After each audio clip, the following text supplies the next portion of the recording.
Today, I'm breaking down the ultimate step-by-step blueprint for building bigger arms. We'll cover the key muscles, the best exercises according to the newest research, how much volume you actually need, and the biggest mistakes to avoid. Let's get started. First, let's talk about what we're actually trying to grow. Your elbow flexors, the muscles that bend your arm, include the biceps, brachialis, and brachioradialis. The biceps can be broken down into long and short heads, but some recent research suggests the biceps can also have 3, 4, or even 5 heads in different individuals. That's part of why the shape of your biceps, whether you have a big peak or just more thickness, is largely genetic. That said, there's early evidence that how you train might slightly influence shape, meaning you might be able to emphasize different parts of a muscle depending on how you train. We'll come back to this. Unlike the brachialis and brachioradialis, the biceps actually insert the shoulder, elbow, and forearm joints. The biceps flex the shoulder, flex the elbow, and supinate the wrist. Studies suggest the brachialis and brachioradialis actually make up about half of the elbow flexor muscle volume. While everyone talks about the bicep, you're actually leaving over 50% of your growth potential untapped if you forget about the other two muscles. Okay, that's the anatomy basics. Now, how do we actually train these muscles? Historically, a lot of exercise recommendations were based on EMG,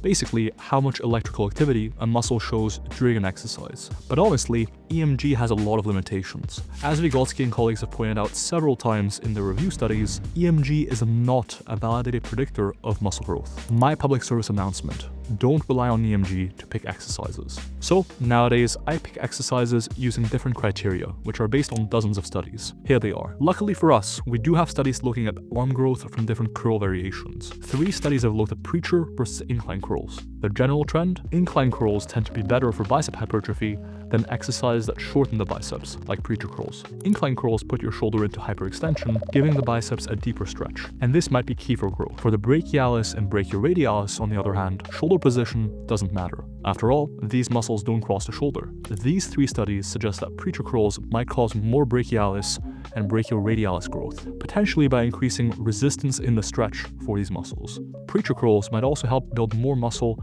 lower down the arm, something our meta-analysis also supports.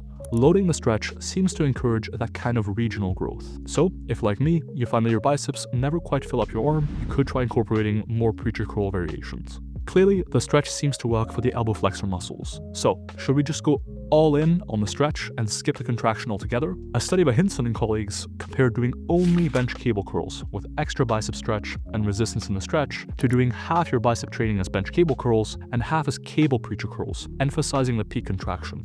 Growth tended to be slightly better in the condition that only did the bench cable curls. Now, I don't think you should only do stretch-focused exercises, but this study suggests you may not need to focus too much on the peak contraction. So basically, you don't need to spend half your workout chasing a cramp in your bicep peak. You might have heard that rotating your shoulders outward targets the long head of the biceps, and rotating them inward, like in a concentration curl, hits the short head of the biceps more. There's also the idea that a wider grip emphasizes the long head, and a narrow grip the short head. Is there any strong research behind this?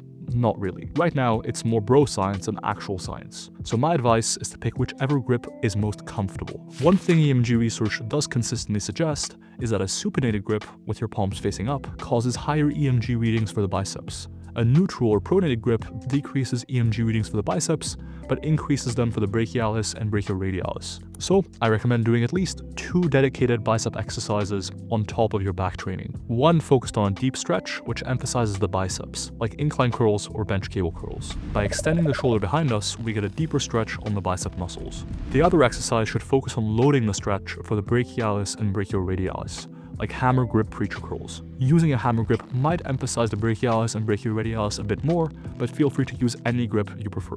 As an optional third, you can add a supinating curl, because you don't train supination anywhere else. You can add more if you're doing a ton of volume, but just these 2 to 3 exercises will cover you really well. Quick break before we dive into the triceps. Huge thanks to today's sponsor, Manta Sleep. If you're serious about your sleep, and you should be because sleep is arguably the biggest part of recovery, then getting high quality sleep is non-negotiable. This Manta sleep mask is the most comfortable and effective sleep mask I've ever used. It blocks out 100% of the light, it's adjustable so you don't feel it against your eyelids, and honestly, it just makes it way easier to get deep, uninterrupted sleep.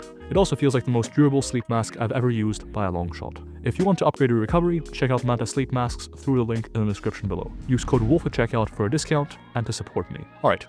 Elbow flexors sorted. Let's move on to the bigger and often neglected side of your arms. Fun fact, despite the name triceps meaning 3 heads, some people actually have 4, according to anatomical studies. But for now, we'll stick to the classic 3, the lateral head, the medial head, and the long head. The long head crosses the shoulder joint, but it's only a weak shoulder extensor, which becomes important for exercise selection. Besides the long head extending the shoulder, the triceps are a pretty simple muscle. They mainly extend the elbow. Importantly, your triceps are about 2.5 times bigger than your biceps, with your long head being slightly bigger than the other 2 heads. So, if you want bigger arms, bigger triceps are key. But what exercises work best? 2 recent studies compared cable pushdowns and cable overhead extensions. The results? One found similar growth from pushdowns and overhead extensions, whereas the other found more overall tricep growth from the overhead extension. For the long head, this makes sense. Placing your arm overhead stretches it more. But what about the bench press?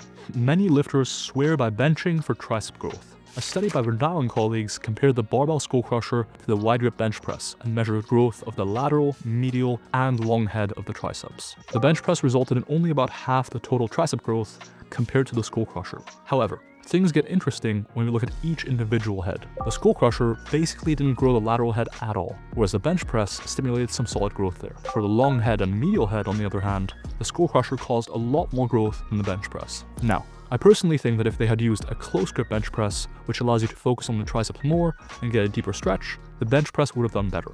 But, although this is only one study, it tracks well with our thinking. Here's why. First, the long head is probably best targeted with an isolation movement, like an overhead extension, or a compound movement that combines its functions of shoulder extension and elbow extension, like a skull over. Second, compound movements might not be quite as effective for overall tricep growth as isolation movements. After all, the chest or front delts can give out before the triceps do, and most compound movements don't target the long head well.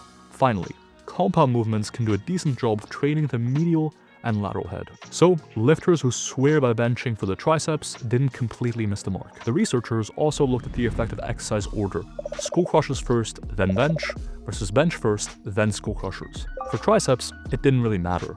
But for pecs, starting with bench made a big difference. So, I personally still start my upper body workouts with compound movements unless I'm really trying to focus exclusively on arm growth. For triceps, here's what I recommend. Do at least 2 exercises on top of your chest and shoulder pressing. 1 overhead isolation movement, like an overhead cable extension, and 1 more traditional movement, like a skull crusher or a JM press. And as an optional third, a close grip bench press or a weighted dip. How often should you switch exercises up?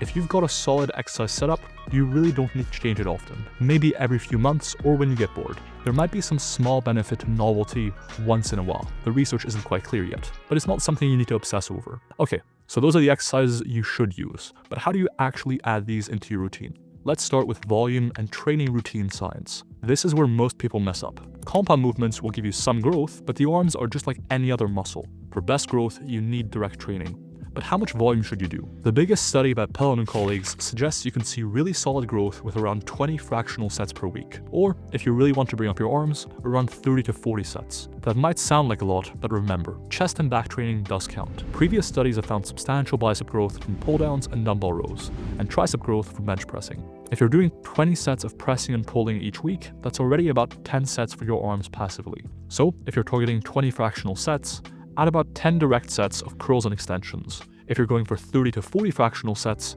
you'll want 20 to 30 direct sets. But how should you split this up? What routine is best? While traditional wisdom would have you think the best way to bring up your arms is to add in an arm day, that's probably not true. See, arm days probably end up becoming junk volume. You often do upwards of 15 or 20 fractional sets in one arm day. That might not be ideal. A recently pre-printed meta-analysis by Remit and colleagues found that doing more sets in a single workout does increase muscle growth, but you also get diminishing returns. Go past 11 fractional sets per muscle group per workout, and it becomes unclear whether you'll see much additional growth. So here's a great rule of thumb. For every 10 fractional sets you do for a muscle, add in an extra training day for that muscle. Here's some recommendations on screen for your use case.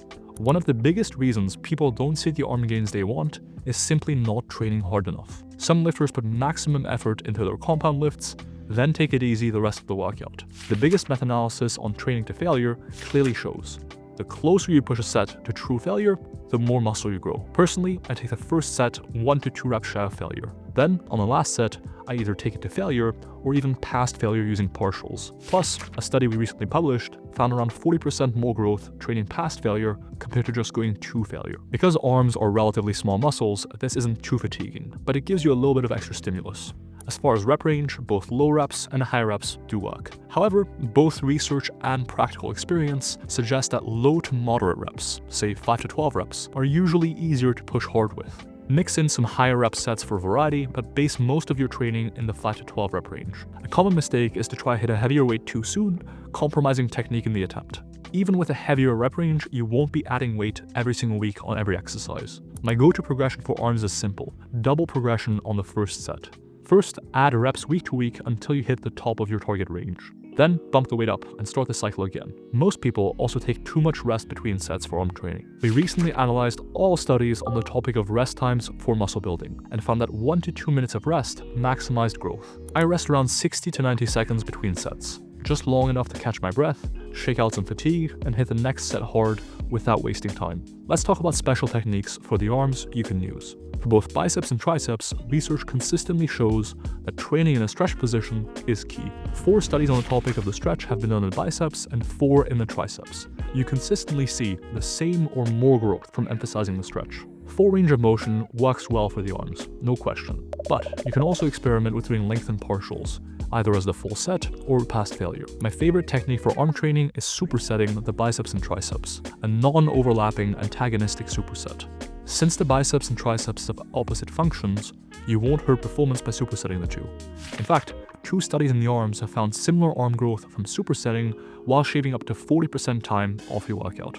Drop sets are another great tool, especially for arms. They won't wreck you for the rest of the workout, but they let you get in a ton of effective volume quickly. Let's wrap up the video with the 3 biggest arm training technique mistakes I see. First, drag curling. Pushing your elbows back as you curl.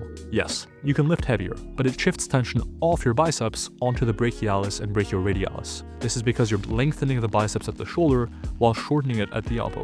This prevents the biceps from getting stimulated effectively. Second, flaring the elbows on tricep isolation movements. Keep them tucked. Flaring your elbows shifts the emphasis onto other muscles. We want your triceps to give out first. Keep your isolation movements focused. Finally, not going deep enough. Don't stop at 90 degrees like you're afraid of the full stretch. Some lifters intuitively make this mistake. Film yourself to see whether you might be doing this as well. Alright, that's the full arm blueprint. If you found this helpful, consider subscribing for more content like this. Most of you watching this aren't currently subscribed. There's a ton more videos like this one coming. I'd also like to give a shout out to my training app, MyoAdapt. We've officially launched. MyoAdapt is your smart coach in your pocket, building science-backed programs that actually fit your lifestyle, equipment, and goals.